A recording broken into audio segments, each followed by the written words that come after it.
препораките добиени од анализата и истражувањето со родителите и со младите покажува дека има потреба од континуирани обуки за родители, обуки за млади, обуки за зголемување на емоционална интелигенција, подобрување на комуникација, решавање конфликти и следење на тие обуки и каков резултат даваат обуките.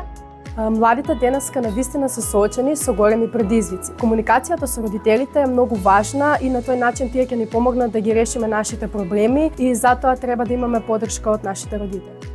Меѓуврсничкото насилство е многу зачестено, при што при разговорот со децата имаме случаи каде што тие немаат отвореност и немаат храброст за да истакнат она што ги мачи, она со кое што се соочуваат. Така да според мене најзначајно е да бидеме отворени за комуникација, да дискутираме меѓусебно. Најпрви учениците би ги потикнала да дискутираат за своите проблеми, најпрви со најблиското семејство, доколку немаат слобода да разговараат со нив. Нека продискутираат со нивните блиски пријатели, роднини. Потоа тука сме ние, нели, како стручни служби во училиштето со кои што можеме да им допринесеме да се чувствуваат подобро, да изградиме нека убава релација, да ги упатиме каде би се опратиле за да едноставно им помогнеме да си го решат проблемот и предизвиците со кои што се соочуваат.